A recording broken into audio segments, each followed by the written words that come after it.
Sejam bem-vindos a mais um programa da Matemática Humanista ao vivo. Eu sou o Carlos Matias. Hoje a gente vai falar sobre um assunto muito legal, sobre funções e modelagem. Então deixa eu dar uma boa noite a todo mundo que está aqui presente no chat. Já a Natasha tá na área, João Rodrigo, grande abraço, João, ao Thiago Paulo, a Helenice Josefa, a Débora Moraes, a Lucimar Silva, José Cândido, Vinícius Flores, a Gioconda, Thiago Paulo, todo mundo que está presente no chat. Hoje vai ser um programa muito bacana, eu acho que vocês vão gostar. O assunto é funções e modelagem.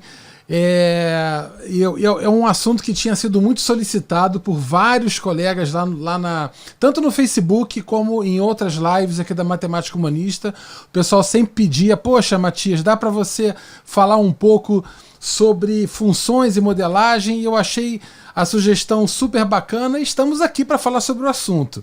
Então vamos lá. Hoje, em especial, nós vamos falar sobre o que mais precisamente? Então a ideia é, primeiro, queria falar um pouco sobre pensamento algébrico e linguagem.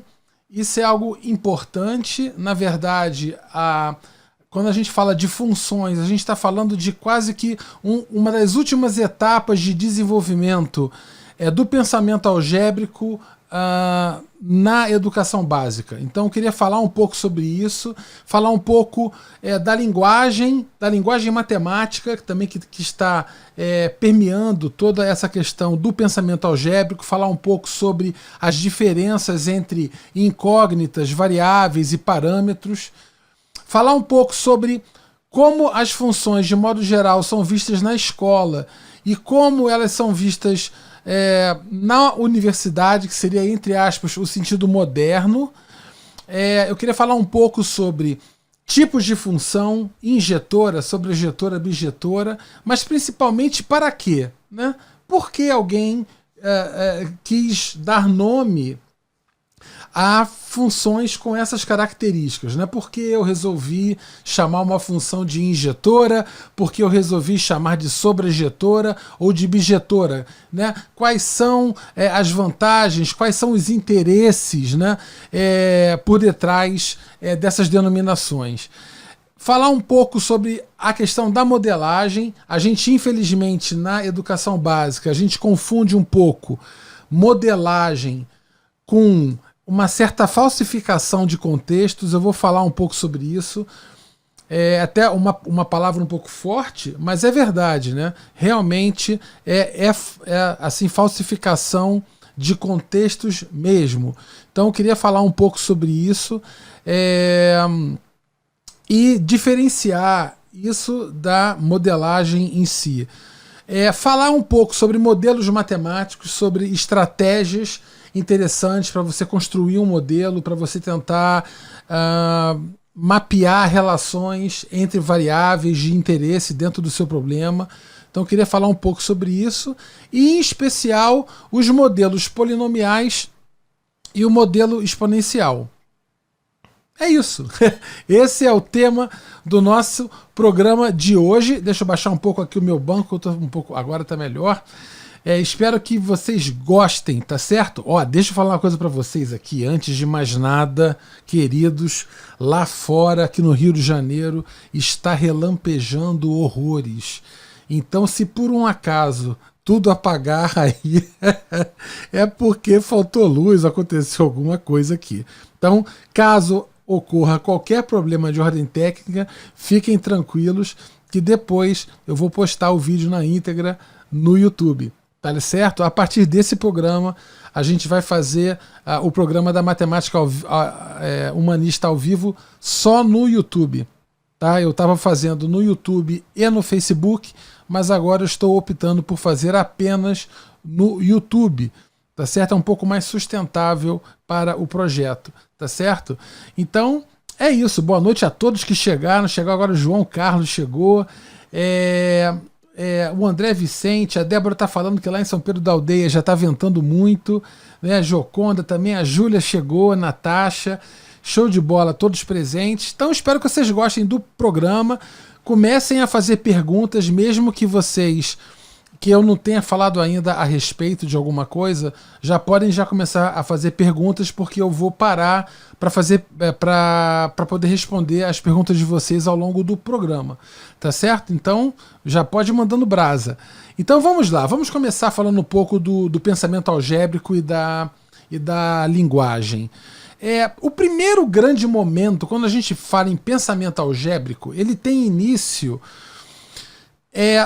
na perspectiva aritmética. Quando a gente faz cálculos envolvendo as operações básicas, por exemplo, a gente aprende operação de adição, operação de subtração, de divisão, de multiplicação, são cálculos que nós realizamos, né? Você tem, por exemplo, 12 é uma parcela, 37 é outra parcela. Eu pergunto quanto é a soma, né? Quanto é a soma 12 mais 37?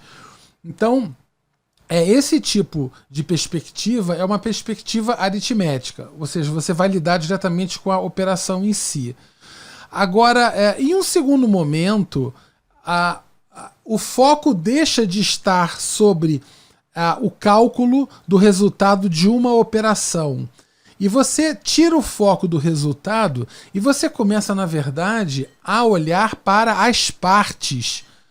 Então, por exemplo, em vez de eu perguntar qual é a soma, eu digo assim, olha, a soma de um certo número, né, e 37 é igual a 49. Então, que número é esse? Então, na verdade, a minha pergunta agora é sobre quem é uma das parcelas, né? A gente, algebricamente, quando a gente começa a usar as letras, a gente escreve x mais 37 igual a 49. Então o foco aqui não é em querer descobrir o resultado da conta, né? E sim qual parcela que forneceria esse resultado. Então é um foco em uma parte, né? Em uma parcela, por exemplo. Nesse sentido, essa letrinha que a gente chamou de X, a gente chama de incógnita. Todo mundo sabe disso, né? A incógnita, né, esse nome de incógnito tem a ver com desconhecido, né? Então, em princípio, quando eu pergunto qual número, né, cuja soma desse número com 37 dá 49, ele é um número que, em princípio, ele existe. Que veja, a incógnita, em princípio, ele existe, né? Mas eu desejo conhecê-lo, eu ainda não o conheço. Então, é um elemento, hipoteticamente existente, que atende à condição de x mais 37 igual a 49, mas que eu desejo conhecer, eu quero descobrir quem é esse x, tá certo? Então, quando eu tenho uma letrinha que representa alguém desconhecido, mas onde há intenção de se descobrir, de se determinar quem é, então a gente chama de incógnita, tá certo? Avançando um pouco mais, quando a gente olha, por exemplo, aquele problema de x mais 37 igual a 49, aquilo é um tipo de equação do primeiro grau, que a gente chama na escola, né? Então, em um próximo momento, a gente na escola começa a ver, por exemplo, outras equações de primeiro grau. Por exemplo, 2x mais 3 igual a 11, ou menos 7x mais 15 igual a 1. São outros exemplos de equações do primeiro grau. E esses exemplos compartilham assim, procedimentos, o jeito de você determinar, né, descobrir quem é o x, aí, quem é a incógnita. Os procedimentos são comuns a todos os casos. Então a gente acaba denominando-as equações de primeiro grau e a gente quer representar qual seria a estética geral, representá-la de modo geral, a aparência geral de uma equação de primeiro grau, por exemplo.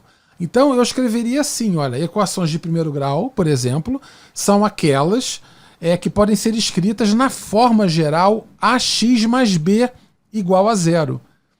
Então você repara que o x é a incógnita, ok, é o cara que eu quero descobrir quem é, mas a e b, eles são o que nós chamamos de parâmetros, tá certo? Eles são a gente às vezes chama de coeficientes, mas eles são parâmetros que buscam, na verdade, eles não são alvos assim do desejo de determinação. O que você está querendo é usá-los para representar, de modo geral, a estética geral. Então, um parâmetro, de modo geral, pelo menos na escola, isso acontece com quase que apenas dessa maneira, um parâmetro seria um elemento fixo, mas arbitrário, tá certo? Que é usado frequentemente para representar classes, categorias, famílias, né, de equações, de funções, de polinômios ou coisas do gênero, que compartilham estéticas ou propriedades semelhantes. Então, esse é um outro tipo de uso das letras na linguagem algébrica. Eu tenho o x representando uma incógnita, que é algo que, em princípio, é alguém que existe, mas que eu ainda não sei quem é. Em alguns problemas eu posso até concluir ao final que ele não existe, né? Mas, em princípio, eu hipoteticamente assumo que ele existe. Eu vou tentar encaminhar um procedimento para tentar descobrir quem ele é. Na questão dos parâmetros, não. Eu não estou querendo descobrir quem é o parâmetro. Eu estou usando o parâmetro para ilustrar uma versão abstrata e geral de alguma família de objetos matemáticos que compartilham certas propriedades. Tá certo? Então, um próximo momento, agora que vem a história, agora começa a ficar bom o negócio. Né? Um momento final, que é a essência da nossa fala de hoje, é o seguinte, é que o foco ele se move para os aspectos relacionais e variacionais. Então, por exemplo, quando a gente escreve y igual a 2x mais 1, por exemplo, a gente escreve isso no 9º ano, né? Isso é uma coisa comum da gente fazer no 9º ano ou no 1º ano do ensino médio. Quando eu escrevo y igual a 2x mais 1, a gente repara que o que está em foco aí é a relação de dependência entre x e y.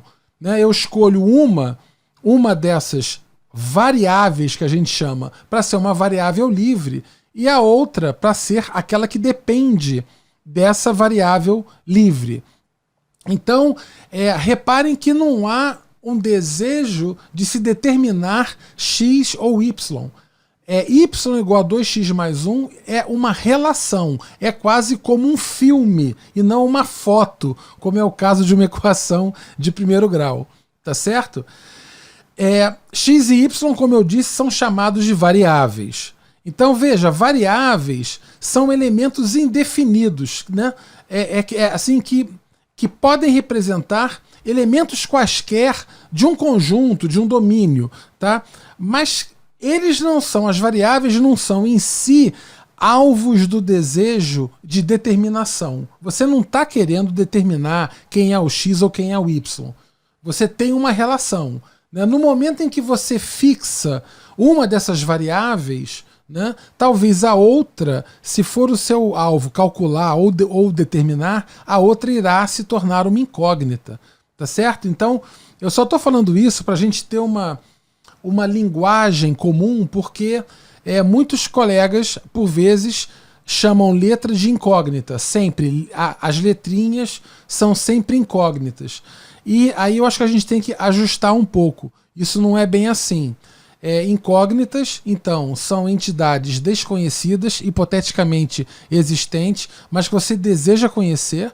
Parâmetros são elementos úteis à representação de categorias e classes, e as variáveis, elas são elementos indefinidos, né, onde você não está querendo descobrir quem é um ou quem é outro, você está querendo estabelecer uma relação variacional entre duas entidades.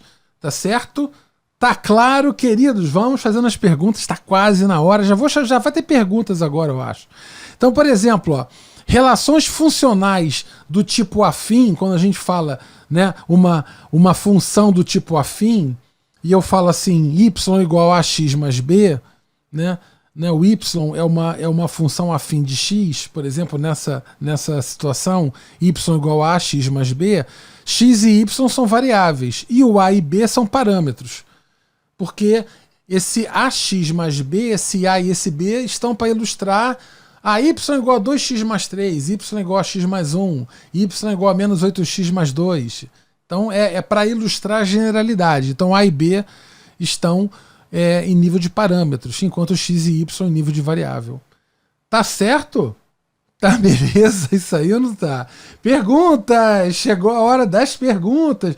Digam aí, ó, o Thiago Paulo tá falando aqui uma coisa bacana. Olha, eu sempre quis me aprofundar nesse tema. O meu trabalho de conclusão de curso foi o teste de alguns modelos matemáticos, mas eu sempre tive dúvidas de como os autores chegaram até aquela função e tal. Espero que hoje eu consiga. Pô, Thiago, rapaz, você deu uma sorte danada, porque hoje eu vou falar especificamente sobre isso. Estratégias de como você determinar uma função. Tá certo? Eu vou te mostrar formas de, diante de um problema, né, diante de medidas que você tem acesso direto, você tentar construir uma função para relacionar os dados que você tem acesso. Tá certo? Então, apertem o cinto, Thiago. Olha, show de bola. Amigo, boa pergunta, excelente. O Paulo Henrique está falando aqui, olha, o podcast 6 ficou muito bom. Obrigado, Paulo. Para quem não está sabendo, hoje foi ao ar o último episódio, o próximo episódio, o episódio 6 do podcast Matemática Humanista. Eu falei um pouco sobre qual matemática está em todo lugar. Esse foi um tema que eu falei recentemente lá num evento maravilhoso, Respira Mesquita, Mesquita Respira Matemática. Foi um prazer participar. Um beijo para todos lá, o Luciano, os colegas todos que tão gentilmente me chamaram para falar. Eu participei e falei um pouco sobre isso, achei legal. Vou falar no podcast para todo mundo da Matemática Humanista curtir. Então, obrigado, Paulo. Já está disponível no Spotify, no Apple Podcasts, no Google Podcasts, está em todo lugar. Não tem história. Aí, vamos lá. O Thiago, beleza, perfeito, maravilha. A Natasha está falando aqui o seguinte, eu estou fazendo um trabalho de estatística para o mestrado sobre parâmetros. Você me ajudou demais com essa fala, muito obrigado. Maravilha, Natasha! Então fica bem aí, tamo juntos. É isso aí, tamo juntos. Olha, professor, o correto é usar o incógnita para equação e variável para função, correto? É isso aí. Exatamente, é isso aí. Quando você escreve... Agora veja, você tem que tomar cuidado com uma coisa. Uma equação é uma expressão, né, que envolve uma igualdade, certo? Né? Então, o que faz você chamar uma letra de incógnita não é o fato de ser apenas uma equação, mas é o fato de ela ser alvo do desejo de determinação. Você deseja determinar quem ela é. Tá? Então você pode ter incógnitas numa inequação, por exemplo, e você ter uma família de respostas. Tá certo? Também é uma incógnita também. Então veja, o que eu diria, Paulo, que diferencia incógnita de variável é o eventual desejo de você determinar ou não. Você quer determinar o valor dela ou não? Ou ela está representando uma relação? Esse aqui é o ponto principal. Maravilha. A Lucimar está falando aqui, Mesquita Respira Matemática, com a sua presença foi excepcional. Obrigado, Lucimar. Muito obrigado. Lucimar estava lá. Conheci Lucimar pessoalmente. Pô, foi um prazerzão conhecê-la. Muito, muito feliz com todo mundo. João Batista está aqui, Ricardo Almeida, Débora, show de bola, maravilha. José Cândido está falando assim, eu vou conseguir explicar melhor agora aos alunos, a aula está show. Pô, que bom, José Cândido. Pô, amigo, eu fico muito feliz, cara, seja muito bem-vindo sempre, beleza? Deixa eu dar uma zerada aqui na câmera, que essa minha câmera sempre me faz passar vergonha, ela congela. Então façam as perguntas, eu vou continuar aqui avançando no tema. Hoje o programa está grande, a gente tem que avançar. Então a primeira coisa que eu quero falar é sobre funções na escola. Relações variacionais e funções na escola. Então vou pegar aqui para poder ter gás. Por sinal, queridos, eu estou desenvolvendo com a NASA uma nova caneca da Matemática Humanista, que ela é o seguinte... Quando você está gripado, ela libera a vitamina C no líquido que você está consumindo dentro da caneca. Tá? Se você precisa pegar mais sol, ela libera a vitamina D. Tá? Se você está vendo visão turva, embaçada, ela libera a vitamina A. Então, essa é a primeira caneca cuja capacidade máxima é de 300 ml, mas que tem compartimentos secretos que fazem caber 2 litros. Ai, meu Deus, essa caneca.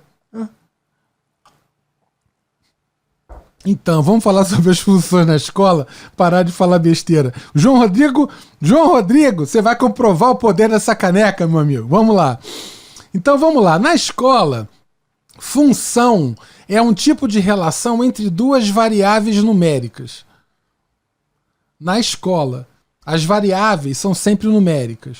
Né? Funções, né, não são entidades que relacionam apenas variáveis numéricas. Você pode ter variáveis nominais, você pode ter variáveis vetoriais, você pode ter variáveis de vários tipos que não variáveis numéricas, tá certo? Mas na escola, as funções são relações entre 2 variáveis numéricas.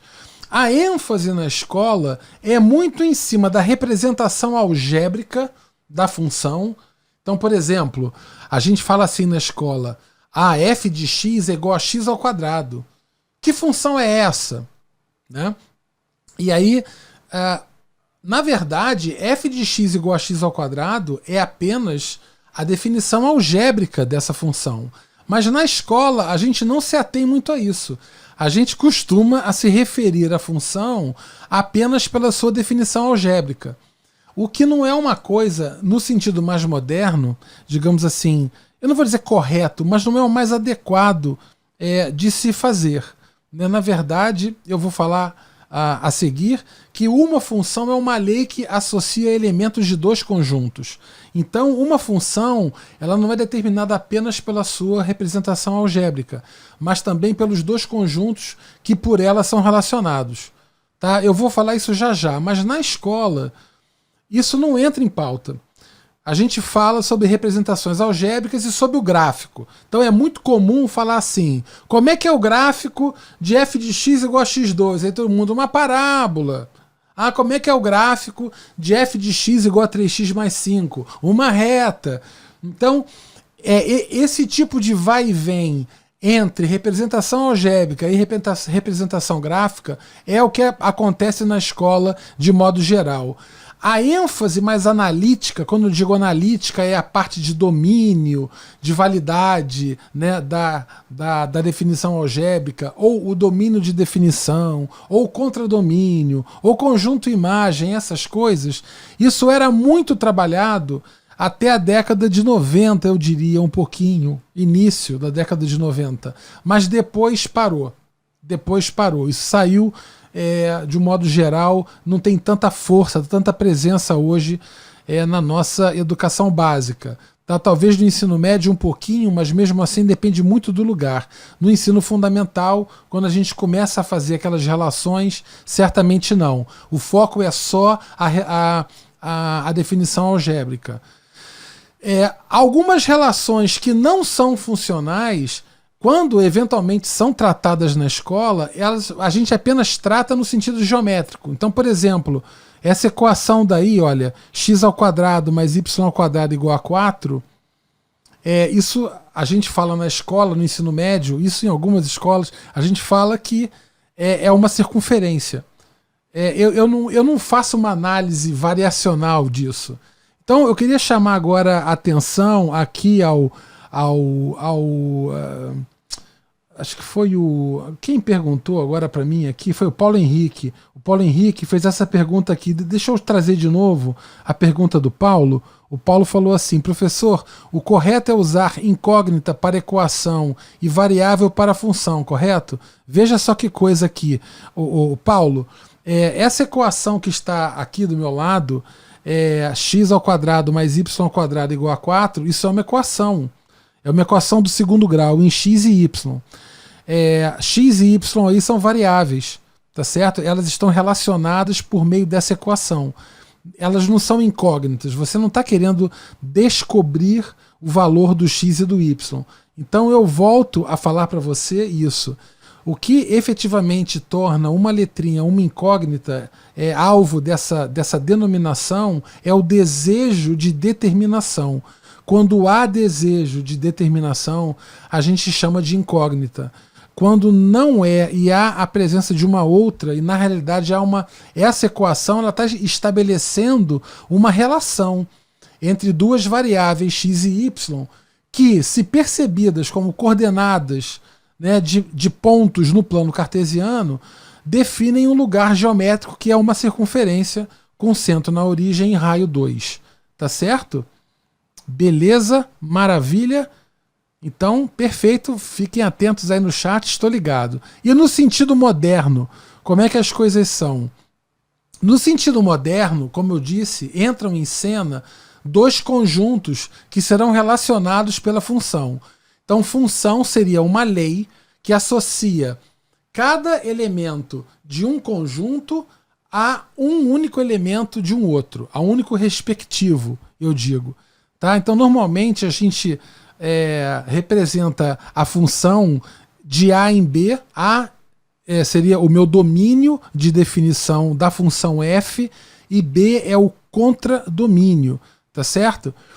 Esses são os nomes que nós damos, tá? Na verdade, o sentido moderno de definição de função é por relação, mas é quase isso que eu estou falando aqui. Eu achei melhor não fazer por relação, porque isso é algo que acontece apenas na universidade, e o meu foco aqui é fazer um argumento sobre a transição da escola para a universidade, que tem um ponto aqui que merece ser visitado, principalmente aos colegas que me assistem, que são professores, tá certo?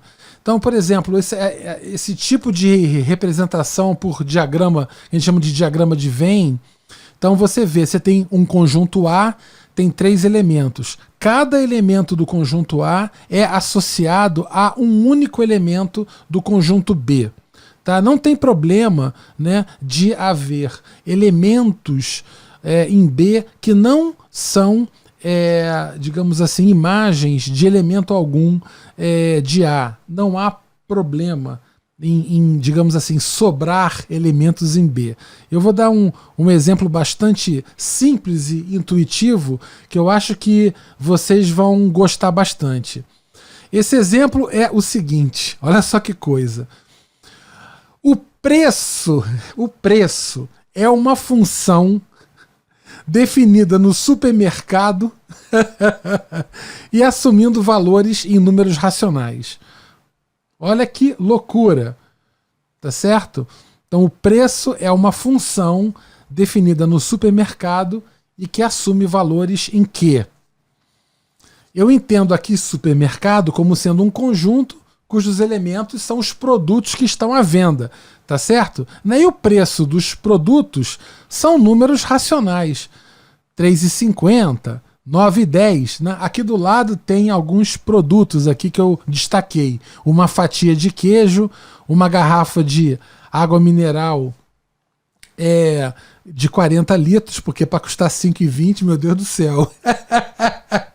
E uma forma de pão, tá certo? Então, se vocês repararem bem, eu posso tratar f de x, se x é o meu produto, f de x é o preço do produto x. Né? Então f é uma função, quer dizer, todo produto que está à venda no supermercado, ele tem um preço.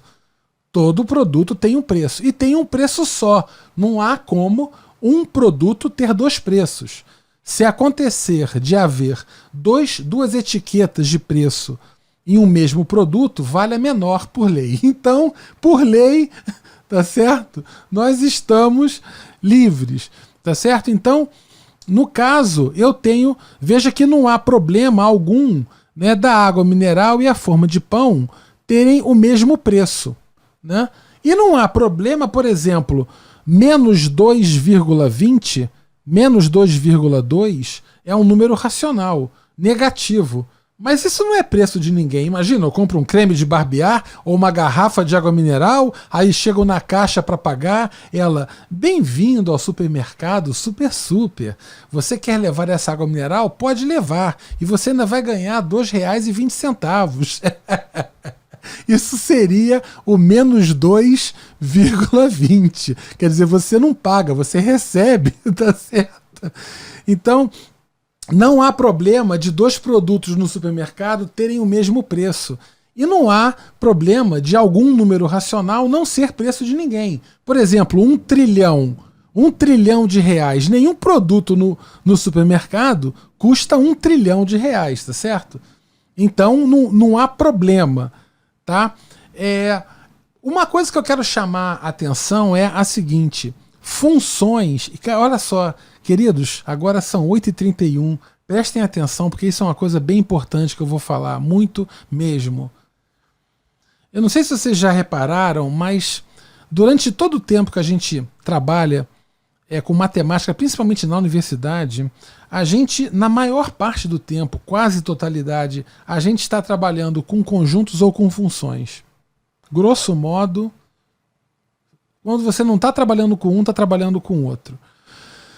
E o motivo das funções serem tão importantes, isso é uma observação que eu faço muito à luz da filosofia humanista da matemática, quer dizer, qual é a importância de uma função, o que ela traz para a gente que usa uma função para poder modelar ou para poder resolver um problema. Eu diria o seguinte: as funções são os instrumentos que a matemática tem, que nós usamos na matemática, para construir adjetivações. Então deixa eu dar um exemplo para vocês. Eu sei que isso está confuso, mas calma, preste atenção aqui. Tá vendo essa fatia de queijo? Não tá 9,10 ali? Se eu colocasse, em vez de 9,10, eu colocasse 99,10. O que vocês iam falar?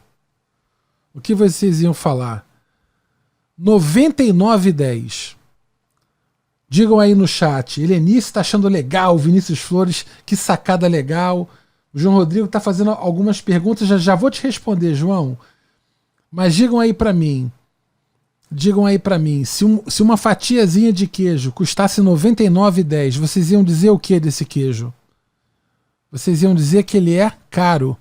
Se a garrafa de água mineral custasse 20 centavos, vocês iam dizer que era o quê? Que é barato. Então reparem que, por exemplo, a função preço, ela cumpre essa função de maneira extravagante, eu diria. Porque ela pega cada produto e ela associa a esse produto um parâmetro. E esse parâmetro infere qualidade. Ele infere a ser caro, ser barato. Por exemplo, se eu tivesse resolvendo um problema, fazendo uma modelagem de um fenômeno físico envolvendo velocidade, talvez a minha função velocidade me permitisse chamar um carro ou um móvel ou uma partícula de rápido, de lento, né, de periódico, né? Então reparem que as funções, elas nos ajudam a mapear grandezas, e as grandezas geram qualidade.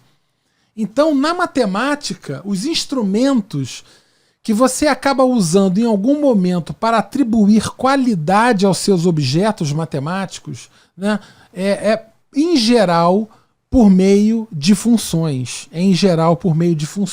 Se não por funções explicitamente, mas dentro da própria estrutura matemática, né, de começar a fazer relações, relacionar propriedades com nomes, tá certo? Beleza? O André Vicente tá falando aqui, o queijinho caro. É isso aí, o João Rodrigo falou também que é muito caro, o Fabrício, todo mundo falando que tá super faturado. Então, as funções, o preço nos permite, né, falar sobre caro, barato. Por exemplo, eu posso pegar agora, criar uma função definida na superfície terrestre sobre aonde os elementos seriam as pessoas que vivem aqui, e eu posso ter uma função altura. Para cada elemento, cada pessoa que eu pego a altura dela, a medida da altura em metro, por exemplo. Então, a medida da altura em metro. Essa função, em um certo sentido, né, ela vai me permitir chamar alguém de alto ou de baixo, ou de estatura média, por exemplo. Entende? Quer dizer, essas conexões entre qualidade e funções é algo importante e interessante. Tá certo? Vamos lá. Deixa eu colocar aqui, olha.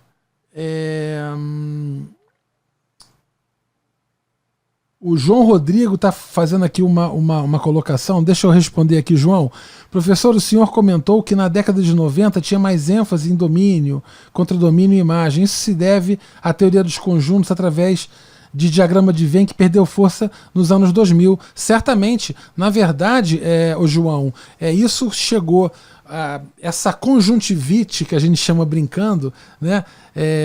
Isso veio com muita força na matemática moderna, né? No final da década de 60, início de 70, né? Todas as funções vieram nesse sentido. Então, coisa de injetora, sobrejetora, bijetora, teoria dos conjuntos, essas coisas todas, muito fortemente, e isso chegou nas funções, tá certo? Então, certamente, aí essa matemática moderna, apesar dela ter, digamos assim, sucumbido até o final da década de 70, mas os desdobramentos dela nos livros didáticos, né, nas pessoas, nos professores que foram formados durante a matemática moderna, que ainda levavam esses assuntos para a escola, certamente ainda era, sim,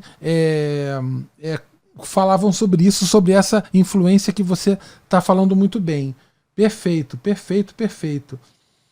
O John Batista está falando aqui o seguinte: as definições de injetora, bijetora e sobrejetora não há contextualização, mas apenas restringem a generalização da linguagem de conjuntos.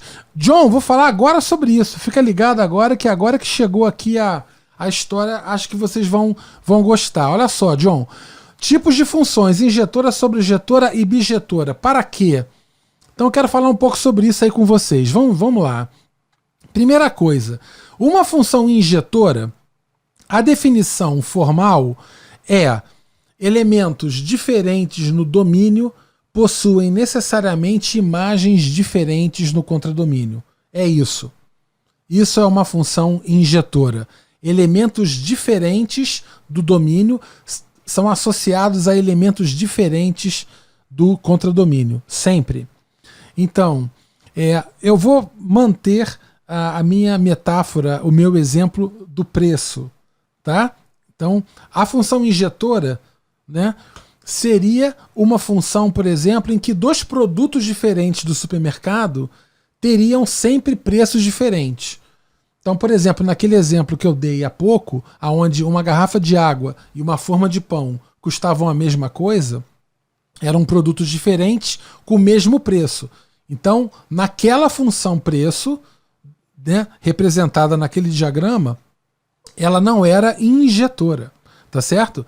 Então, para ser injetora, quaisquer dois produtos diferentes devem possuir preços diferentes. Aí alguém pergunta o seguinte: mas por que raios alguém poderia ter interesse em fazer isso? E esse é o que é o meu ponto para o John, que é o seguinte: quando você tem produtos diferentes custando coisas diferentes, você ganha uma coisa muito interessante. Qual é? Você consegue reconhecer o produto apenas pelo seu preço. Concordam?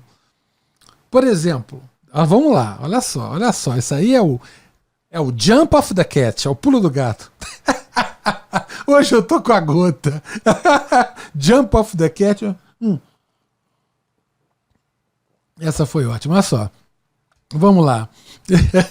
Então, por exemplo, quando você tem uma garrafa d'água e um pão custando R$ 5,20, os dois custam R$ 5,20, se eu falar assim, olha, o produto que custa R$ 5,20, ferrou.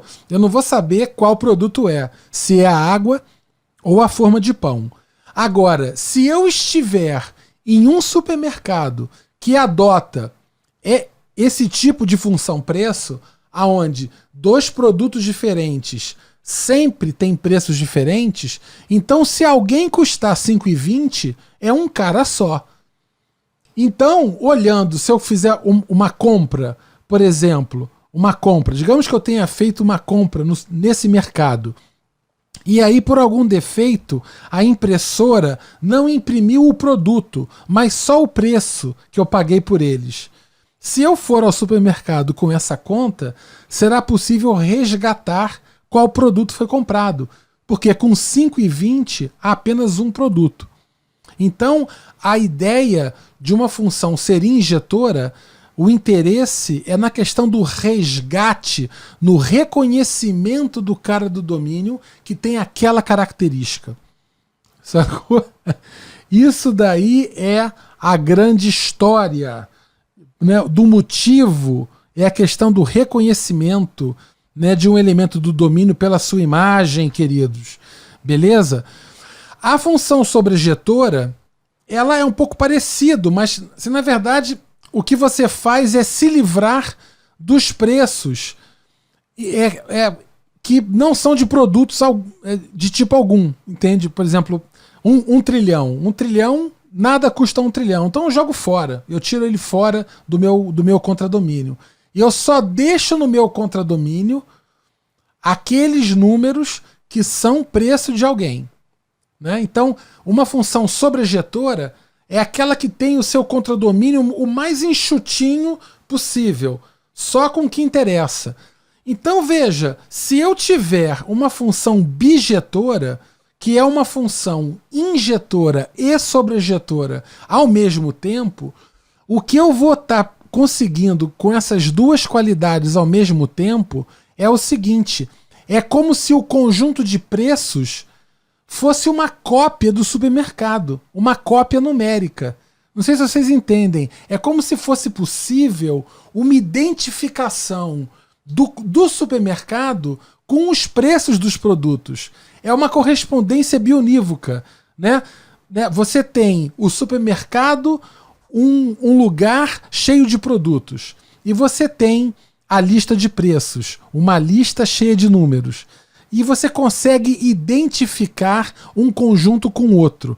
Então, na matemática, queridos, na escola, principalmente na universidade, galera que estuda álgebra, estruturas algébricas, vê na função bijetora uma oportunidade para identificar objetos diferentes sobre condições de interesse, uma identificação e correspondência de significados. Então, por exemplo, eu posso falar assim: a embalagem com 1 litro de leite ninho é 3,75, ou seja, 3,75 é o leite ninho e o leite ninho é 3,75 e é isso, né? E você identifica completamente isso. Então, as funções bijetoras, elas são instrumentos onde você consegue transportar significados de um lugar para o outro. E os matemáticos abusam disso para fazerem metáforas. Porque quando você consegue deslocar significado de um conjunto para outro, né? Olha, se eu falo assim, olha, essa lista, essa planilha aqui de preços, ela é o supermercado. Se eu falo isso, isso é uma metáfora, tá certo? E essa metáfora só se tornou possível por causa da bijeção, né? E veja, só fazendo um pequeno adiantamento de um tema, de um futuro programa da Matemática Humanista, que é sobre homomorfismos. E eu quero falar para vocês, homomorfismos são tipos de funções que têm a função homo mesmo, morfo, forma, ismo, ação. Então é uma ação que preserva formas. Então quando eu tenho um homomorfismo bijetor, eu chamo de isomorfismo. Então, os homomorfismos, eles são funções aonde você busca pela manutenção de conceitos ou de entidades que foram definidas sob certos conjuntos, de modo a preservá-las em outros. Exemplo, quando você tem um conjunto onde você entende o que é a noção de comprimento ou a noção de área. Então, você cria uma função chamada de isometria, que preserva comprimentos, que preserva a área. Se você está trabalhando com uma estrutura algébrica de grupo, de anel ou de corpo, e você cria um homomorfismo, você está levando essa sua estrutura para um outro lugar que, em um certo sentido, preserva essa estrutura primeira. Então é como se eu tenho uma função, uma aplicação conforme, preserva ângulos. Se eu tenho, enfim, a questão é, na matemática nós fazemos isso o tempo todo. Nós temos conceitos, propriedades, atributos definidos sobre um conjunto e seus elementos, e a primeira pergunta que nós fazemos é: como preservar isso em outros conjuntos? E aí, isso são os ismos, os homomorfoismos, tá certo? Isso vai ser um tema que eu vou falar aqui na Matemática Humanista no futuro, tá? Eu não vou falar muito sobre isso, que não é o Chan, mas o ponto que eu quero abordar aqui é: quais são as dificuldades que os estudantes têm na transição do sentido escolar para o sentido moderno de função? Quer dizer, o cara está na escola, né? E ele vai para a universidade. Qual é a dificuldade? Então, por exemplo, na universidade, quando tu chega, né?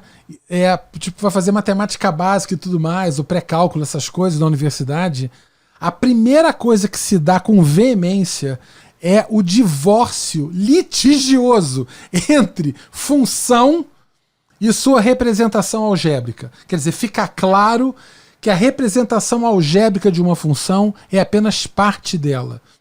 Há mais em uma função, né, que é além da sua definição algébrica, né? Então eu vou dar um exemplo disso daqui. Eu peguei 4 funções. Olha só, uma que eu estou representando por F, uma por G, uma por H, outra por J. A F, ela vai de R em R. A G vai de R mais em R. A H vai de R em R mais. E a J vai de R mais em R mais. Só que todas elas têm a mesma definição algébrica. A definição algébrica é y igual a x ao quadrado. Vamos colocar assim. Então f de x é x ao quadrado, g de x é x ao quadrado também, h de x é x ao quadrado e j de x é x ao quadrado. Então, por exemplo, na universidade, apesar dessas 4 funções terem a mesma definição algébrica, elas são 4 funções diferentes. Para os estudantes que chegam da escola, eles acham que a função é a mesma, porque eles só olham para o x2. E sobre aquela história de injetora, sobrejetora e bijetora, queridos, a função f não é coisa alguma, é nada, tá? Ela não é injetora, ela não é sobrejetora e muito menos bijetora. A g é injetora. A H é sobrejetora e a J é bijetora. Olha que loucura. Todas as funções, as 4 funções, elas são diferentes, definidas pela mesma definição algébrica, x2, y igual a x2, mas uma ela não é nem injetora nem sobrejetora, a outra é injetora, mas não é sobre, a outra é sobre, mas não é injetora, e a outra é bijetora. Então você vê que o fato de ser sobrejetora, bijetora, injetora, bijetora, enfim, isso não é algo determinado apenas pela definição algébrica da função, mas também sobre os conjuntos de partida e de chegada. Tá certo? Isso aí tá claro para vocês aí ou não? Por que eu estou falando disso, queridos? Porque normalmente a importância do domínio e do contradomínio é porque eles é que resumem as condições de contorno e as restrições na modelagem. Quando eu faço eu estou querendo resolver um problema, deixa eu puxar aqui um pouquinho. Vocês conseguem ler aí, olha. Domínio e contradomínio relacionam-se com as condições de contorno e restrições. Eu estou querendo chamar a atenção do seguinte, veja. Quando você está querendo resolver um problema, você tem, por vezes, condições que devem ser evitadas. São restrições de partida e restrições de chegada. Isso tem que ser levado em conta na modelagem, na escolha do domínio e do contradomínio, né? Então muitas pessoas pensam apenas na definição algébrica, mas não é esse o ponto, né? Quem faz o mapeamento das condições de contorno e das restrições iniciais e tudo mais são justamente esses dois conjuntos, o domínio e o contradomínio, e a imagem, o conjunto imagem naturalmente também. Tá certo? Perguntas! Chegou a hora, façam perguntas, agora chegou a hora. É isso daí. Então o John Batista está falando aqui o seguinte, olha, acho as definições perfeitas, mas ninguém compreende na prática, conjuntivite. Pois é, exatamente. Só para vocês terem uma ideia, essa definição moderna de função, ela é tipo século XIX, tá certo? Ela é século XIX. Se você olhar o sentido de função, historicamente falando, ele se alterou muitíssimo. Só para vocês terem uma ideia, vocês vão ficar agora passados com o que eu vou falar agora. Mas, por exemplo, o conceito moderno de função, ou até mesmo o conceito de função um pouco mais parecido com o que fazemos na escola hoje, que seria, por exemplo, a função em Euler, né, como Euler definiu uma função, só para vocês terem uma ideia, vem depois de derivada.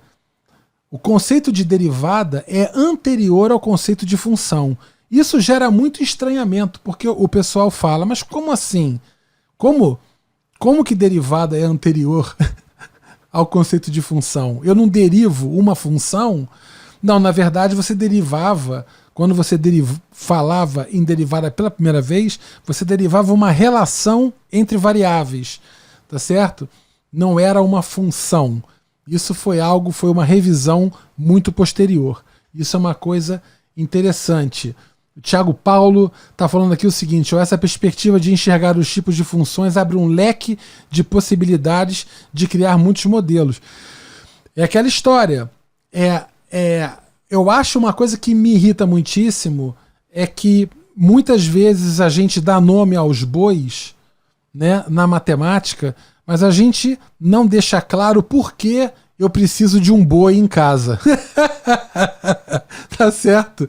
Então eu acho, queridos, que a gente tem que falar o motivo. Quer dizer, quando as coisas ganham nome, elas ganham nome porque elas estão representando quase que um extrato, uma consolidação de um compartilhamento, né, de interesse, um compartilhamento de desejo, um compartilhamento de estratégia de resolução.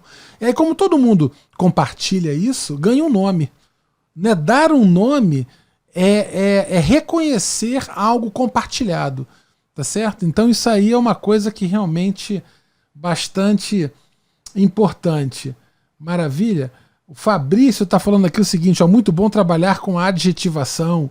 Show de bola. Muito obrigado. Então é isso, pessoal. Vamos então prosseguir. Façam as perguntas. Eu vou avançar, que hoje o programa está prometendo. Vamos lá. A falsificação de contextos versus modelagem. Isso é uma coisa que eu quero falar com vocês agora. Apertem os cintos, que agora é importante. Eu já falei sobre esse exemplo que eu vou mostrar aqui em 2 programas anteriores da Matemática Humanista. Eu estou trazendo-os de volta para abordá-los com maior brevidade, com maior agilidade agora, mas alguns colegas que estão assistindo agora talvez já reconheçam, tá? Que é o seguinte. Olha, vejam isso. Numa partida de futebol, um jogador bateu uma falta. Isso eu peguei esse problema na internet, tá? Como está?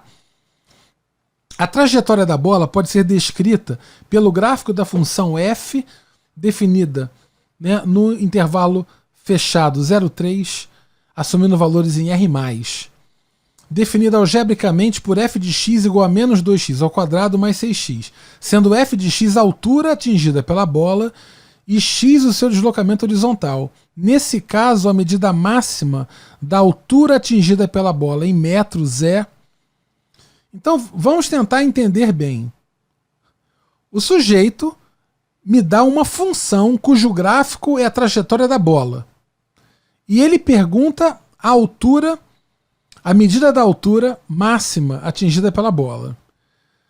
Primeira coisa que me incomoda é, meu Deus, de onde veio essa função quadrática? Porque eu não consigo imaginar um jogador de futebol que conheça a função, né, na hora de bater uma falta. Então isso é extremamente artificial, né? Pô, o cara sabe a função que dá a trajetória da bola e não sabe a altura? Pô, então é estranho isso daí. Na verdade, a gente tem que, convenhamos aqui apenas entre a gente, né, que ninguém nos ouça, tá certo? Na prática, o que a gente está falando é, queridos, o negócio é o seguinte, olha, vamos pegar a fórmula da ordenada do vértice da parábola, né, y do vértice é menos delta sobre 4a, vamos colocar aí para mostrar que a altura máxima da bola é 4,5 metros. Tá certo? Então, isso aí seria, grosso modo, a escola criando um pretexto para que os estudantes usem a fórmula da ordenada do vértice da parábola, que é gráfico dessa função. Isso é uma coisa extremamente artificial, tá certo? Aí o que eu fiz foi, eu plotei o gráfico dessa função. E olha que coisa ridícula, assim, é ridículo realmente. Essa função tem 2 zeros, um no 0 e um no 3. Ou seja, essa bola sobe 4,5 metros, ela sobe 4,5 metros e cai 3 metros depois de onde foi chutada. Tá certo? Ela foi chutada, a bola sobe como um foguete e cai 3 metros depois. Então isso é uma coisa meio que ridícula, tá certo? Então que chute é esse, meu Deus? Que chute horroroso. Mas o ponto que eu quero perguntar para vocês é o seguinte, esse aqui é o ponto central da história. Como, prestem atenção agora nisso que eu vou falar, como alguém conseguiria obter uma função que me dá a trajetória da bola? Como?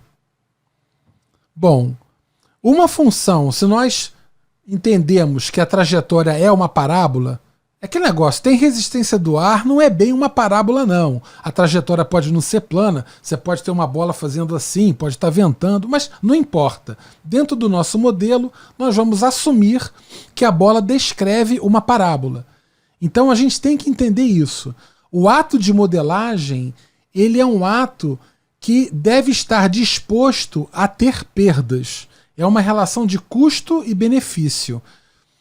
Pode não ser um modelo real, mas ele é um modelo que é abordável na escola. Se eu quiser um modelo mais fiel à realidade e eu introduzir a resistência do ar, eu vou criar um modelo extremamente complexo e que não será mais abordável na escola. Então, qual é o custo-benefício, né, da modelagem no lugar que eu estou? Tá certo? Então tem que ter isso em mente. A modelagem, ela tem que levar em consideração quem trabalha com modelo, as tecnologias, né, os conhecimentos disponíveis, a parte operacional, isso tudo tem que ser levado em consideração. Então eu estou supondo nesse momento que a trajetória da bola é uma parábola. Então uma parábola é gráfico de uma função quadrática. Né? Então, a forma geral, a cara geral de uma função quadrática é f de x igual a x2 mais bx mais c com a diferente de zero. Então, no caso, para que eu possa determinar unicamente qual é a função, eu preciso de 3 pontos, porque eu tenho 3 parâmetros. Eu tenho o a, o b e o c. Certo? Eu tenho o a, b e c. Os coeficientes ou parâmetros, né, da função, né, são A, B e C. Então, para que eu os determine, para poder descobrir quem é a função, por exemplo, nessa função aí que ele deu, o A é menos 2, o B é 6 e o C é 0. Mas para que eu pudesse descobrir essa função, eu precisaria de... vamos lá, como obter? Eu precisaria de um ponto da bola, que normalmente eu pego o lugar que do qual a bola parte. Então eu tenho eu vou dizer que ela parte da origem, então isso torna o C automaticamente 0, por exemplo. Um segundo ponto em que a bola, onde ela bate no chão pela primeira vez. Então esses são os 2 pontos primeiros, os mais naturais, onde a bola estava e onde ela quica pela primeira vez quando ela chega ao solo, né? Onde ela bate pela primeira vez. Mas o terceiro ponto, queridos, né, obrigatoriamente vai estar no ar. Veja, esse terceiro ponto que está piscante ali, ó, efeitos especiais de matemática humanista, para que eu use isso para determinar a função, eu tenho que saber a coordenada x e a coordenada y dessa bola que está piscando. Só que, poxa, para eu saber o x e o y dessa bola piscante, eu tenho que saber a altura da bola. Ou seja, para eu ter acesso à função que me dá a trajetória da bola, eu preciso saber calcular a altura de uma bola. No entanto, essa função me foi dada exatamente para calcular, obter a altura da bola. Ou seja, queridos, né, eu estou dando uma coisa para os estudantes que eles só teriam se eles soubessem resolver o problema que eu estou propondo a eles. Ou seja, é como se nós estivéssemos, né, criando um problema para os estudantes que eles nunca vão ter. Isto é um engodo. Um engodo. É um engodo. Isso é um engodo. Tá? Então o ponto principal aqui, e aí que eu vou chamar chamar a bola para o Thiago Paulo, que estava interessado em saber as funções e tudo mais, o grande desafio aqui não é saber a altura da bola. É você ter, por exemplo, uma função candidata a descrever a sua trajetória. Veja, então o que eu fiz, queridos? Eu fui aqui embaixo na minha casa, aqui embaixo, e não sei se vocês estão vendo, aí tem três momentos. Aqui sou eu, lá naquele quadro número 1, sou eu agachado, tem uma bolinha amarela, tá vendo que eu desenhei? Tava um pouco escuro, eu coloquei ali, né? E na minha frente, ali no quadro 1, vai ser difícil de ver, mas tem bem na minha frente, no chão, esticado, tem uma trena que mede esticada 1 metro de trena, uma trena esticada em 1 metro. E aí eu joguei essa bola para cima. Essa bola descreveu uma trajetória, vamos dizer, parabólica. Ok, vamos supor que ela seguiu uma trajetória parabólica. Então, tem 3 momentos. Aí vocês sabem o que eu fiz? Eu fiz o seguinte. Isso foi aqui embaixo. Isso aí foi meu filho que filmou para mim. Olha que barato. Eu peguei o GeoGebra. Olha que coisa. Eu botei essa foto minha no GeoGebra de tal maneira que aquela trena de 1 metro, ela correspondesse justamente à unidade dos eixos das abscissas e das ordenadas. Então, e considerei o ponto 00, o ponto onde a bola estava no início. E aí eu tirei uma outra foto da bola, que está bem aqui em cima, aqui, no quadro... Não, perdão, aqui no quadro 2, aqui no quadro 2, no quadro 2, a bola ali na minha frente, mas no ar, eu coloquei no GeoGebra, marquei um ponto e o ponto deu 1,9. Então eu usei o software mesmo, tá? E isso não é exatamente a escala, mas está próximo da escala do real, porque eu coloquei a trena ali. E por fim, a bola chega aqui em cima, a bola bate no chão pela primeira vez no ponto 6,40. Aí você sabe o que eu fiz? Eu peguei esses 3 pontos que o software me indicou, né, que ele mediu para mim, e eu substituí, fiz o sistema, né, y igual a x2 mais bx mais c, fiz o sistema e determinei que a função quadrática, né, candidata a descrever a trajetória da bola que eu joguei é essa doideira que tá ali, ó. F de x igual a menos 0,352x2 mais 2,253x. Olha que maluquice. E aí eu fiz com o GeoGebra o desenho justamente dessa parábola que tem que é o gráfico dessa função que eu plotei aí em cima. Veja, isso é um modelo, tá? Isso não é perfeito. Isso é um modelo que busca aproximar o real, queridos. Modelos aproximam o real. Não é o real que aproxima o modelo, tá certo? Tá? Então isso é uma aproximação. A questão é, eu estou perfeitamente disposto a ter um erro, vamos botar de 10 centímetros, eu não vou morrer por causa de 10 centímetros, tá? Para mim esse é um erro, por exemplo, tolerável, tá certo? Então, o que eu fiz foi, eu peguei 3 imagens da bola, e olha só que bonitinho, ó, a bola no ar. Eu coloquei ali uma bolinha amarelinha, só para chamar a atenção, porque estava muito escuro na foto. Mas olha só, não está bastante satisfatório? Bastante satisfatório, tá certo? Tá? Então, por exemplo, eu coloquei eu fiz as contas do vértice, o y do vértice naquela parábola, e deu em torno de 3,6 metros. Beleza. Mas, por exemplo, aqui o meu alvo foi a função para descrever a trajetória. Foi algo que eu obtive. Não é a função que me é dada. Por quem tem a função não precisa de mais nada, né? O grande problema é obter a função. E aqui, nesse caso, eu tenho uma candidata a representar a função. É um modelo. Eu fiz o modelo, tá certo? É totalmente empírico isso daqui. E eu construí um modelo, tá certo? Me diverti a beça. Fui eu e meu filho, nos divertimos no pátio, aprendemos funções quadráticas, tudo feito com celular de graça. Não gastei um centavo com nada. Botei no GeoGebra as fotos, só tive o cuidado de ajustar, né, a unidade dos eixos coordenados com a trena. A trena para ser 1 metro. Tá certo? Bacana, né? Bacana isso daí? O que vocês estão achando disso daí? Um outro problema que acontece na escola é muito é o seguinte. Isso é um ponto que eu quero discutir rapidamente com vocês. Vamos ver esse problema. Deixa eu beber uma água. Façam perguntas aí. Deixa eu dar um alô. O Fabrício está chegando aqui na área. O Wendel Souza, Bárbara Marinho, Julieta Faustino. Boa noite a todos. Obrigado pela presença.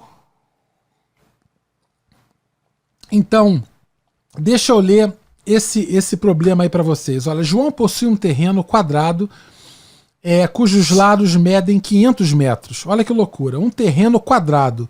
Coisas de escola. Tá certo? Um terreno quadrado. Só Jesus, tá certo? Mas tudo bem. Vamos lá para um terreno quadrado. Deve ser perfeitamente plano. Tá certo? Então, o João deseja colocar uma cerca ao longo de uma das diagonais do terreno. Olha que loucura. Por algum motivo do universo, ele quer estender uma cerca ao longo da diagonal, né? E eu tenho que me controlar nesse momento para não ter uma crise de riso, né? Por que raios alguém precisaria estender uma cerca ao longo da diagonal? Mas tudo bem. Quantos metros de cerca João deve comprar? Tá certo? Bom, queridos, olha só que coisa. Na prática, quando esse tipo de problema é apresentado na escola aos estudantes, é assim, o que é esperado? Ele vai pegar o teorema de Pitágoras, ele vai falar 500 raiz de 2 metros e fim. Concordam comigo ou não? Concordam comigo? Os estudantes vão simplesmente aplicar o teorema de Pitágoras e fim. Nesse momento eles saem do problema. Concordam? Agora, a gente não percebe uma coisa interessante. A pergunta que foi feita é: quantos metros de cerca João deve comprar? Olha isso. Essa é a pergunta. 500 raiz de 2 metros seria a medida em metro da distância ou do comprimento da diagonal. Alguém que vai botar uma cerca vai comprar exatamente o comprimento da diagonal? Pô, vai ficar esticado a beça, né? Tá certo? Vai ficar esticado a beça, né?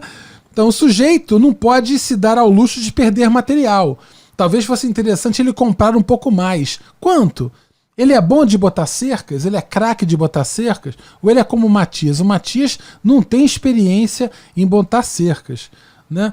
Então, sei lá, né, se são 700 e tantos metros aí na história, né, vamos colocar assim, teria que comprar um Matias, é melhor o Matias comprar 1000 metros, compra 1 quilômetro para garantir, tá certo? Então a pergunta, ela não se encerra no modelo. Quer dizer, veja, você tem um problema real, aí você cria um modelo, você modela a situação de uma forma absolutamente ingênua, isso aqui é absolutamente ingênuo, tá certo? Você pode ter um terreno que não é plano e você vai acabar gastando mais cerca, por exemplo. Tá certo? Se ele não for perfeitamente plano, se tiver variações de altura, você vai precisar de mais cerca. Mas, por exemplo, e tem o que acontece depois do modelo. Quer dizer, depois que o modelo te dá uma solução candidata, você vai ter que pegar e adaptar essa solução candidata à solução eleita, à solução real que você vai usar. Por exemplo, a minha solução eleita, diante dessa candidata, seria comprar 1000 metros. Tá certo? Se eu tiver um amigo que é craque na arte de colocar cercas, talvez a solução eleita dele seja 750 metros. Mas, queridos, 500 raiz de 2 metros é uma solução da escola, que é inútil no mundo real, inútil na loja de ferragens que vende cercas. Essa solução da escola, ela não tem conexão com a realidade mais diretamente. Ela precisa passar pela gente numa adaptação que passa pela eventual perda de material ou não, a questão da minha habilidade de colocar cercas. Tudo isso faz parte da modelagem, tá certo? Então, o Thiago Paulo está perguntando aqui o seguinte: olha, professor, esse exemplo é elucidativo, mas minha dúvida fica no seguinte: como transformar os dados que possuo em uma modelagem? Melhor, eu tenho que testar os vários tipos de funções? Thiago, aguenta aí, amigão, vou responder para você agora, na sequência. Você vai gostar do que eu vou falar pra caramba. Tá certo? Então, esse é um ponto, quer dizer, esse modelo é um bom modelo? Pode não ser um bom modelo. Esse modelo aqui pode não ser um bom modelo. Se o terreno, por exemplo, não for plano, é um péssimo modelo. Tá certo? Então a gente tem que avaliar a qualidade do modelo e sempre tendo em vista as relações de custo-benefício. De modo geral, né, isso foi algo que eu falei em um programa sobre matemática contextualizada, tem já algum tempo, foi nesse ano, mas no início do ano, eu falei sobre. Eu revisitei num texto que eu escrevi, um artigo que eu escrevi, revisitando as fases de Polya, as 4 fases de Polya. Uma que eu chamo de fagulha, que é quando você tem a comoção, né, do problema. Você tem o problema e esse problema mobiliza as pessoas. Você tem o modelo, que aí você tem o ato de criar o modelo, que é o que a gente chama de modelagem, né? Essa transição da fagulha para o modelo é a modelagem. Aí, criado o modelo, você tem a técnica matemática que te fornece uma solução candidata. Essa solução candidata, ela vai passar por um tipo de crivo individual ou sociocultural ou do grupo, enfim, dentro da comunidade em que o problema se dá, e uma solução vai ser eleita.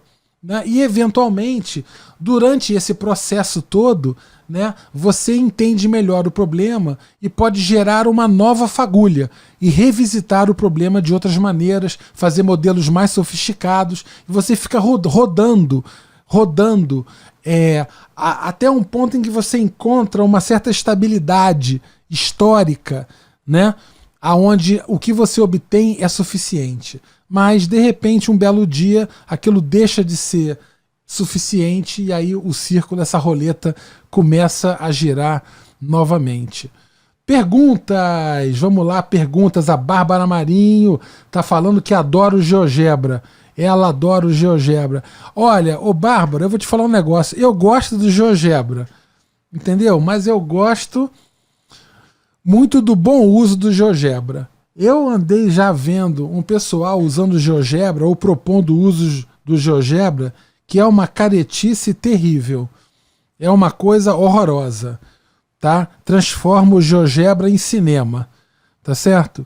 Então é como se o estudante fosse diante do GeoGebra e visse uma construção se mexendo, tá certo? Quer dizer, é como se virasse um cinema. Ok, é como ver um vídeo no YouTube, tá certo? Mas eu acho que a estrela do GeoGebra é quando você efetivamente, assim, descentraliza a sua ação docente e deixa na mão deles. Deixa eles usarem os recursos para testar, para investigar, para errar, para voltar, né? Para criticar, para conjecturar. Isso é fabuloso. Fabuloso mesmo, né? A ideia é o aluno experimentar. É isso aí. Essa é a ideia. O aluno experimentar. Essa é exatamente a ideia que eu estou dizendo. O pessoal agora está numa... Porque sabe que eu estou falando isso, Bárbara? Não é nem para você, mas é porque há muitos colegas que acham que o simples fato de você usar o GeoGebra ou você usar um software garante inovação ou garante um bom ensino, por exemplo. Os estudantes vão aprender. Com GeoGebra, os estudantes aprendem. Isso é falso. Isso é falso. Muitos professores eles usam o GeoGebra para reproduzir situações que eles fariam num quadro com uma caneta Pilot. E se era ineficiente com a caneta Pilot, assim também o será com o GeoGebra. Tá certo? Aí o Lucas está falando aqui isso daí, ó. Vale a pena um vídeo exemplificando os bons usos do GeoGebra. Lucas, fica ligado que isso aí tá na pauta e tá perto, hein, amigão? Tá perto. Não só do GeoGebra, mas das novas tecnologias. Ainda nesse ano eu vou fazer um programa sobre novas tecnologias no ensino e na aprendizagem da matemática. E vai ser de matar. Está sendo bastante, assim, na verdade já está em produção, está sendo muito desafiador, porque tecnicamente é árduo de produzir as coisas que eu estou na minha cabeça, mas está sendo profundamente divertido. Então aguarde que vocês não vão perder por esperar. A Helenice Josefa, obrigado, Helenice, perfeito, obrigado, querida. Show de bola. Então vamos lá que o Thiago Paulo deve estar curioso. Como é que eu faço esse negócio aí? Vamos lá para as perguntas. Tá quase já pertinho do final do programa. Tá quase acabando, pessoal. Olha só. O negócio é o seguinte: estratégias de modelagem em problemas reais. Thiago, chegou a hora, amigo. Vou até beber uma água aqui na minha caneca da Matemática Humanista. Vocês estão gostando hoje do programa?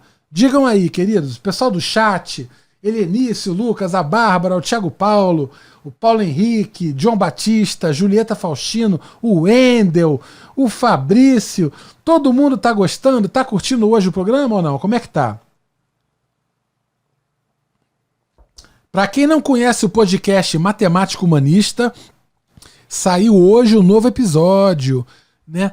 Que matemática está em todo lugar. Olha, aí o Lucas está curtindo, o João Batista também, a Helenice está achando demais, o Vinícius Flores está ótimo, a Lucimar, todo mundo, maravilha, eu fico feliz quando eu vejo todo mundo curtindo. Então agora apertem os cintos, porque agora, queridos, agora o bicho vai pegar. Olha lá.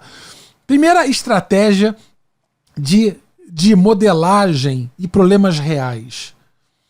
Primeira coisa que a gente deve fazer é mapear os elementos e as relações de interesse. Então, quando você está diante de um problema, esse problema te move, esse problema te deixa aflito, te deixa ansioso, curioso, né? Então, quais são os elementos e relações que estão sendo mobilizados no problema?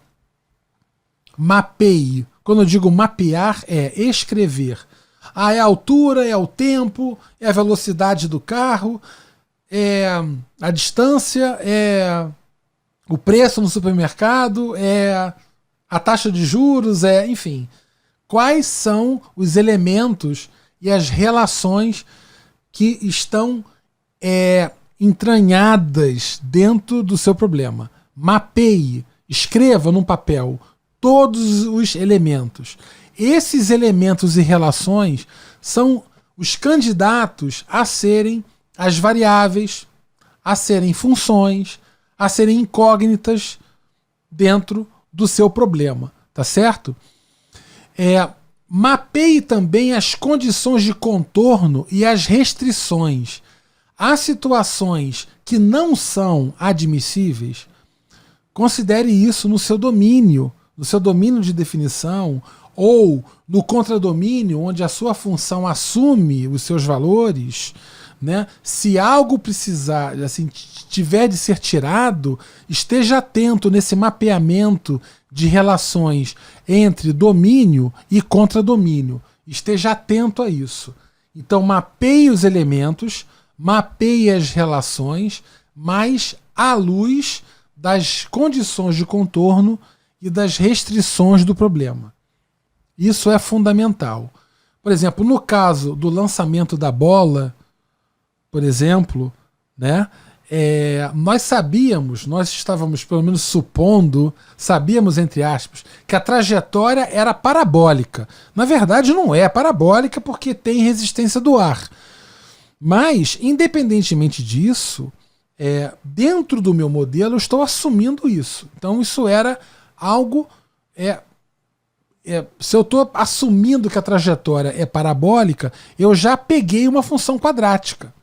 E esse é o ponto que eu chego agora exatamente com o Thiago Paulo. Porque o Thiago Paulo, ele falou, mas como que eu sei qual função, o tipo de função que é? Eu tenho que ficar testando?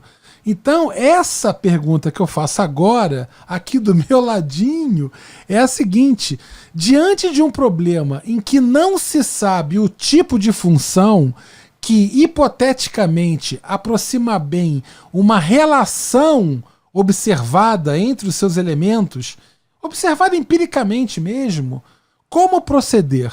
Tiago Paulo, transmimento de pensação, Tiago. Olha aí, Tiago. É um transmimento de pensação isso daqui, não é não? Essa é a sua pergunta. Exatamente a pergunta do Thiago Paulo. Quer dizer, quando eu estiver diante de um problema em que eu não tenho ideia do tipo de função, como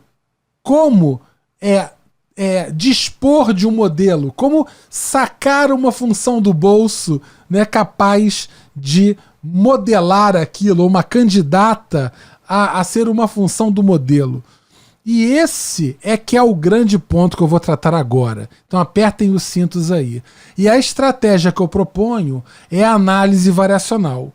A análise variacional, ela é quase que um cálculo discreto. Tudo que eu vou fazer aqui, vocês podem fazer na escola. Acreditem, tudo que eu farei daqui em diante, vocês podem fazer na escola perfeitamente. Então apertem os cintos aí. Olha só. O Fabrício Fernandes está falando aqui exatamente o caso. Relacionar os dados de entrada e saída. Esse é o ponto. A questão é que para eu poder relacionar os dados de entrada e saída, eu preciso de uma lei candidata. Uma lei que relacione bem. Tá certo? Porque veja, o fato... Eu coloquei aqui essa tabela aqui do meu lado.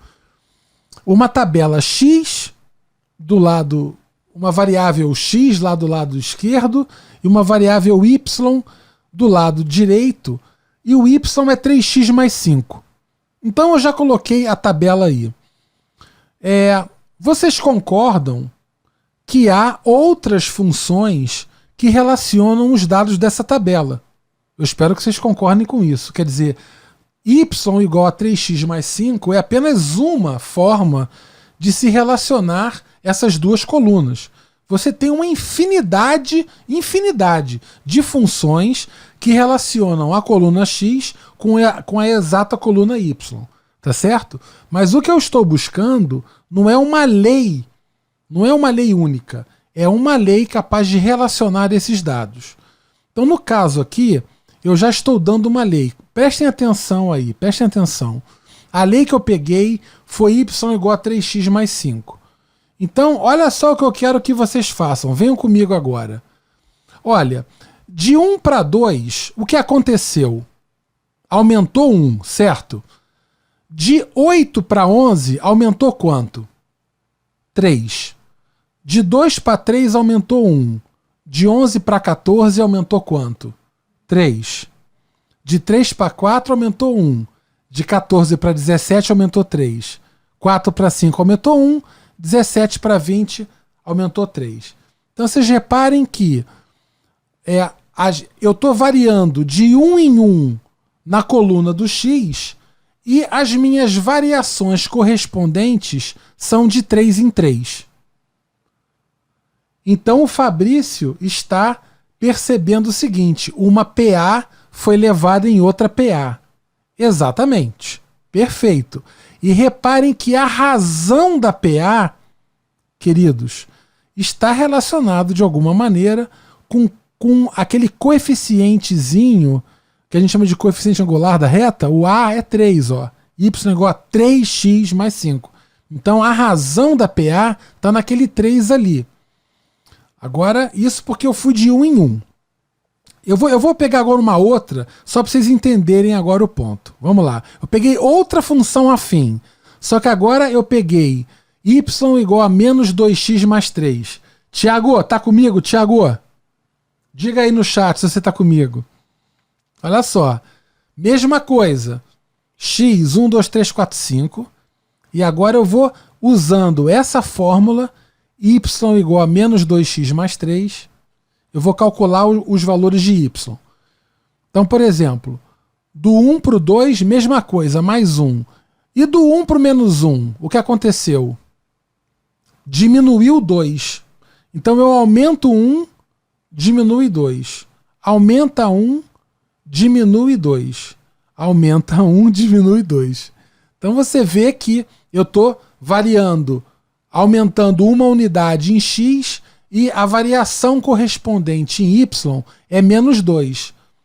Repara que nos dois casos da função afim, ficou tudo constante. Mais 3, mais 3, mais 3, mais 3. E aqui menos 2, menos 2, menos 2.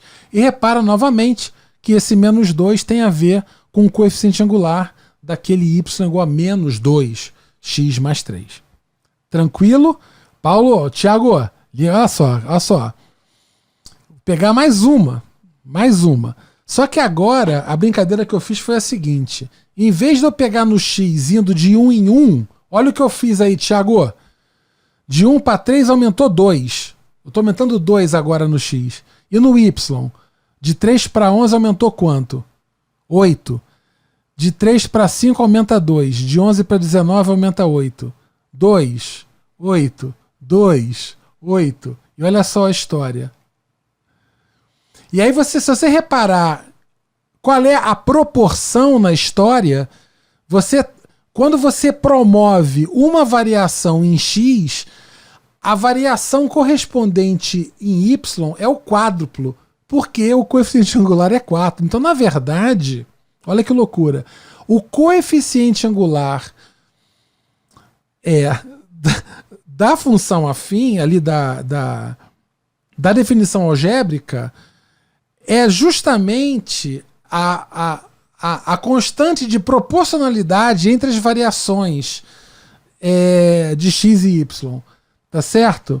Olha só que loucura. Olha só que loucura. Então, o que eu quero chamar a atenção é o seguinte. Eu peguei 3 funções afins aqui. E nessas 3 funções afins, eu peguei PA e levei em PA. Ou seja, variações iguais foram levadas em variações iguais constantes do lado de lá. Tá certo? Eu vou agora pegar uma função quadrática. Tá entendendo, Thiago? Presta atenção então agora. Presta atenção. Eu peguei agora uma função quadrática. E eu convido vocês aí em casa a inventarem uma função quadrática qualquer que vocês queiram e façam a mesma coisa que eu estou fazendo aqui. Mas faz depois do programa. Vem comigo aqui que está quase acabando. Ó. Eu peguei agora x e y igual a x ao quadrado mais 3. Então se o x for 1, o y é 4. Né? Então eu aumento 1. Lá eu aumentei 3. Depois do 2 para 3 eu aumentei 1. De 7 para 12 eu aumentei 5. Já mudou. Mudou, hein? do 3 para o 4, eu aumentei 1. Do 12 para o 19, eu aumentei 7. Então, reparem que as minhas... Eu fiz uma variação constante em X, mas isso gerou uma variação em Y que está mudando. Quer dizer, as variações elas não são mais constantes. Mas reparem uma coisa. Se eu observar a variação da variação, ou seja, de 3 para 5 foi quanto? De 5 para 7 foi quanto? De 7 para 9 foi quanto? Foi 2 e ficou constante de novo. Então olha que loucura. Prestem atenção. Na função afim, quando eu pego as variações, já é constante de cara. Na função quadrática, quando eu pego as variações das variações, fica constante. Seria PA de segunda ordem. É o que o Fabrício está colocando. É o nome que a gente dá. PA de segunda ordem. Perfeito, Fabrício. Peguei uma outra função quadrática. Pode ser qualquer uma. Tá certo? Mesma coisa. Variações aqui, variações ali. As variações de cá. Mais um, mais um, mais um, mais um. E as variações de lá? Olha lá. 1, 5, 9, 13. Novamente, se você fizer as segundas variações, as variações das variações, dá tudo constante igual a 4. E se você deriva duas vezes essa função de y, você vai achar 4, tá certo? Mas não conta pra ninguém. Isso daqui que eu tô fazendo é quase que uma derivada discreta, tá certo? Então, o que eu tô querendo dizer, Tiago Paulo, amigão, o negócio é o seguinte.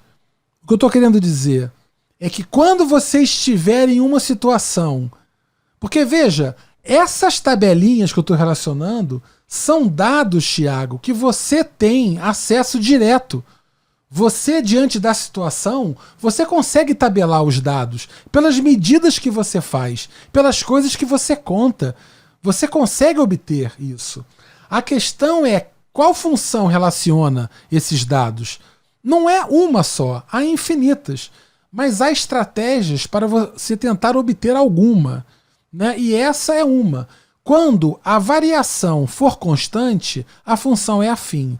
Quando a variação da variação for constante, a função é quadrática. E agora eu vou pegar uma cúbica, uma função polinomial de terceiro grau. Queridos do chat, quero ver se vocês entenderam. O que vocês acham que vai acontecer aqui agora? Com uma função cúbica. Vou beber água e relaxar, apertar o botão da minha câmera, porque estamos no momento, tá certo? O que vocês acham que vai acontecer com as variações de uma função que tem x ao cubo, por exemplo? O que vocês acham? Fabrício, vai ser PA de que ordem, amigão? Diga aí. Vai ser PA de terceira ordem. O que é PA de terceira ordem? É o seguinte, olha. Presta atenção aqui, ó. De 1 para o 2 aumentou 1. De 1 para o 8 aumentou 7. De 2 para o 3 aumentou 1. Do 8 para o 27 aumentou 19. Né? E por aí vai. Vamos ver então como é que fica as coisas. Você tem aumentando 1 sempre em x. E no y, olha como é que ficou. Aumentou 7, depois aumentou 19, depois aumentou 37, depois aumentou 61. Eu vou pegar agora as variações das variações. 7 para 19, aumentou quanto? 12. 19 para 37, aumentou quanto? 18. 37 para 61, aumentou quanto? 24. Então olha lá, olha. 12, 18 e 24. Se você faz de novo pela terceira vez, constante. Então olha que curioso. Se eu tiver uma tabela e eu sair fazendo diferenças das diferenças, das diferenças, das diferenças, das diferenças, e depois da 8ª vez ficar tudo constante, Tiago, que função que você vai tentar pegar para poder modelar o negócio? Se depois de 8 vezes a variação da variação da variação da variação virar constante? Diga aí, Tiago, você vai tentar uma função envolvendo x elevado a quanto? X elevado a 8, certo? Função exponencial. A função exponencial, caiu a ficha, Tiago? Show de bola. Olha lá, ó. Na função exponencial, você tem uma PG. Né? Uma função exponencial, quando você tem as variações de x, por exemplo, e se você olha do y, por exemplo, olha, você tem mais um, mais um, mais um. Se você olha os valores do y, eles estão em PG. É uma PG. E se você pega as diferenças, olha lá, de 6 para 18 é quanto? 12. Né? De 18 para 54 é 36. De 54 para 162 é 108. De 162 para 486 é 324. Isso é uma PG. Ou seja, quando você faz as variações de uma PG, cai uma nova PG. Num curso de cálculo que a galera faz na faculdade, o professor vai falar que a derivada de uma função exponencial é também uma função exponencial. Então, queridos, olha que loucura! O que eu estou falando aqui, veja, é que é possível você obter uma dica sobre possíveis formas de relacionar os dados por meio de uma análise variacional, porque esses dados que estão na tabela são dados que vocês têm acesso, são coisas que vocês medem, são coisas que foram obtidas, foram pesquisadas no problema. Né? E essa relação que o Tiago estava até então tenso por achar obscura, né, a maneira de se obter uma forma de relacionar esses dados, agora se revela de uma maneira clássica. Então, o que eu quero falar é resumo, né, das candidatas. Resumo. Se as variações são constantes, Tiago, o que você vai fazer? Você vai tentar a função afim. Tá certo? Se as variações das variações são constantes, você tenta a função quadrática. Se as variações das variações das variações, 3 vezes, são constantes, você tenta a função polinomial de terceiro grau. Se as variações das variações n vezes, após n vezes, ficar constante, você tenta um polinômio de grau n. Tá certo? Se as variações estiverem em PG, tenta uma exponencial. Esses são bons modelos, é um kit de modelinhos para você tentar, a partir de dados disponíveis em tabelas, de tentar relacioná-los de alguma maneira. Tá? O que eu chamo a atenção, o Tiago, é que mesmo que as diferenças não sejam exatamente constantes, você vê que elas estão mais ou menos próximas, você pode se arriscar em usar uma função, às vezes, que está perto daquilo ali. Mesmo que você, sabendo que tem um erro, se for um erro que você tenha uma noção e esse erro seja suficiente para você, quer dizer, se o prédio não for cair por causa desse erro, se a ponte não ficar fora de nível por causa desse erro, tá valendo, né? Em modelagem, você tem duas coisas em vista, né? A questão da possibilidade de você encaminhar o modelo até o fim, que é a questão operacional, né? Da realização do modelo, e aquilo que ele fornece é suficiente ou não. Essa é a grande questão. Tá certo? Aí, para acabar o programa, é o último slide. É um problema extremamente tolo, mas acho que vai ser muito esclarecedor, porque é a dúvida do Tiago. Imagine que eu tivesse uma sequência de, sei lá, são símbolos formados por pontinhos. Tá? São símbolos. Então, lá do lado esquerdo da tela, lá na pontinha, eu tenho o meu primeiro símbolo, n igual a 1, eu tenho 1 ponto.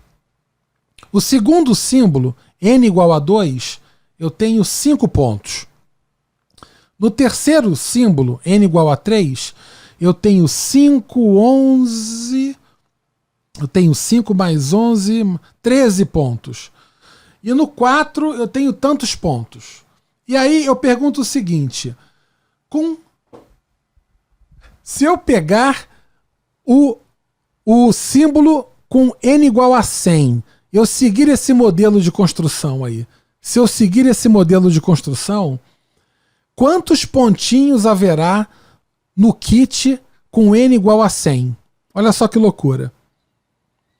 Então, Thiago, você tem acesso a 4 casos e você está querendo criar um modelo que te permita realizar uma inferência sobre um caso que está lá na frente, que você não tem acesso, que você, convenhamos, você não vai ficar fazendo pontinho, tá certo?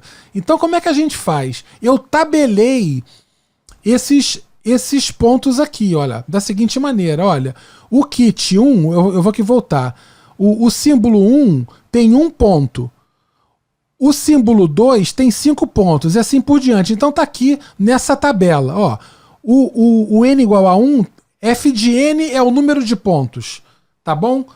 Então repara que aumentei de 1 para 2, aumentou 4 lá, aumentei de 2 para 3, aumentei 1, 5 para 3 aumentou 8. De 3 para 4 aumentou 1, de 13 para 25 aumentou 12. Caramba, galera, olha lá, olha. Bom, não é constante as variações, então função afim não serve para ser candidato ao modelo. Hein, Thiago? Não serve para ser candidato ao modelo. Aí que eu vou fazer? Vou pegar a variação da variação. De 4 para 8 dá 4, e de 8 para 12 dá 4 também. Ficou constante. Caramba, Thiago, era isso que eu precisava. Eu vou tentar uma função quadrática. Uma função quadrática vai conseguir relacionar os pontos dessa tabela. Então eu vou pegar um f de n igual a an2 mais bn mais c, e isso vai ser o número de pontinhos do símbolo n. Bom, aí o que eu vou fazer agora? Eu vou substituir os dados dessa tabela. Eu vou pegar 3 pares de dados do n e do f de n, eu vou substituir para determinar, fazer um sistema e determinar o A, o B e o C. E aí eu fiz isso substituindo, eu já fiz essa continha aqui, e dá isso daí, ó, a fórmula é essa. F de n é 2n ao quadrado menos 2n mais 1. Então essa fórmula que está aqui relaciona os dados dessa tabela. Aí no caso, como você quer saber n igual a 100, você vai partir e vai substituir o seu n igual a 100 lá e vai te dar 19.801 pontinhos. É um bocado de pontinho. Tá certo, querido? Então você consegue tentar. Eu sei que é um exemplo totalmente imbecil e tolo, né? Mas é só para tentar mostrar para vocês os elementos que estão sendo manipulados. Queridos, é isso. Esse foi o programa da Matemática Humanista de hoje. Espero que vocês tenham curtido, gostado do programa. Vou estar respondendo as perguntas finais aí da galera. Então façam as perguntas de vocês aí. Olha, a Jocona tá falando assim, o João está se divorciando e precisa dividir o terreno ao meio.